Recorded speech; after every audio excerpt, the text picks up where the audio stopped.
You know, in the world of music, there are some debates that just never seem to die. And one of the biggest, most passionate ones happens right in the DJ booth. We're talking milk crates versus waveforms, a real clash of art versus technology, and this constant battle over what it even means to be a real DJ. Yeah, I'm sure you've heard this one before, right? It's a powerful statement, a line drawn in the sand. Over here, you've got the purists with their turntables and their heavy crates of wax. And over there, you've got the modern digital artist with a laptop that holds a universe of music. Okay, so beyond all the heated form arguments and the gatekeeping, what's the real story? Has technology actually changed the game for the better or for the worse? We're going to dig in and get to the bottom of this by looking at what the actual research tells us. And here's the thing. At its heart, this isn't just about music. It's so much bigger than that.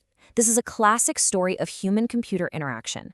It's all about how we, as creative people, deal with new tools, how we adapt to them, sometimes resist them, and ultimately, how we make them part of our craft.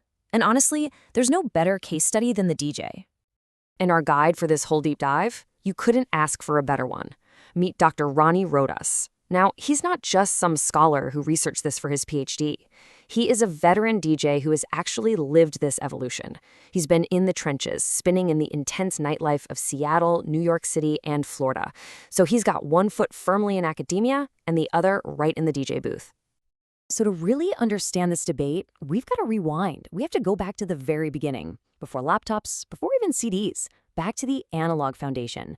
A time when the craft of DJing was defined by a very specific and very physical set of skills.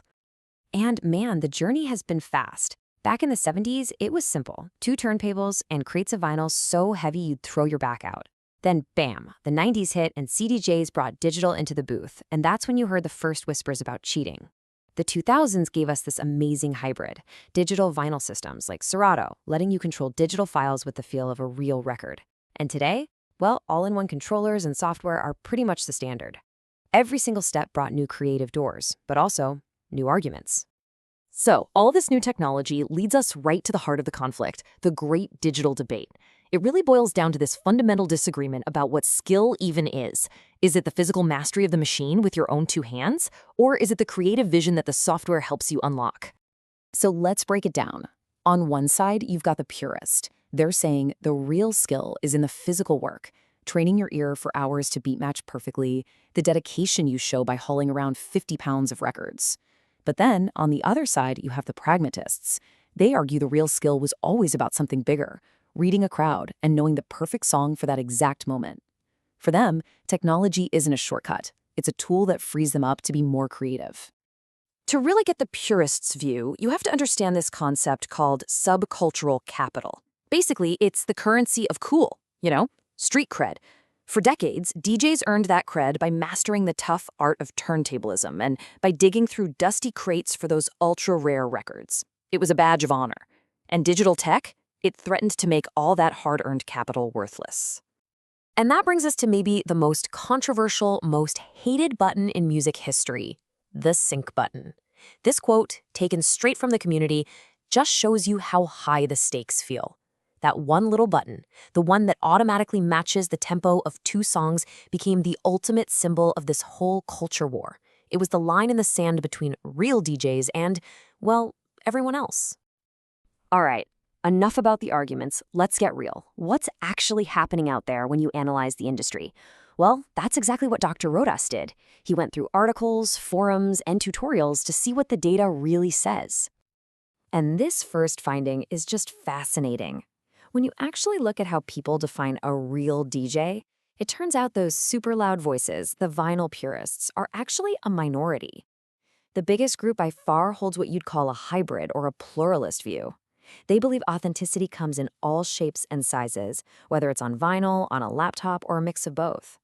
Okay, so what about that infamous sync button? Is it cheating or is it a tool? Well, the data here is really clear. While a good chunk of people still call it cheating, the largest group sees it as a tool, something that's okay to use in certain situations, like when you're juggling 3 or 4 tracks at once or really need to focus on your performance. It's not a free pass, but it's not a cardinal sin either. Now this slide right here might be the most important one of them all, because we're moving past opinions now. This is about what working DJs, the ones in the clubs, at the festivals, are actually using. And the answer is just overwhelming. Hybrid setups are absolutely dominant. Pros are mixing and matching the best of both worlds, using CDJs with laptops or timecode vinyl with digital libraries. The purely vinyl setup, it's now the exception, not the rule. So the takeaway here is just crystal clear. The debate might rage on forever online, but in the real world, in practice, the war is over. Hybrid workflows have won. The modern professional DJ needs to be versatile, fluent in the old ways and the new.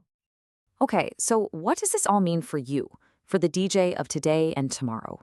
If hybrid is king, how do you get ready to rule? Well, the research actually gives us a really clear roadmap. The path to true mastery today isn't about picking a side. It's about building a bridge. First, you have to respect the history. You need to understand why manual beat matching was so important. It teaches you rhythm and structure. Second, you've got to train your ear. Even with all the visual aids in the world, nothing beats the foundational skill of really listening. And finally, you have to master the tech. Get fluent with the modern tools so you can walk into any booth, anywhere, and absolutely kill it. Which leaves us with this final thought. The research seems to suggest the answer isn't either or. The real art seems to be in this new space, a space where a deep respect for the old craft is what fuels the incredible creative potential of the new tools. It's not vinyl versus digital anymore. It's about the artist who can master both.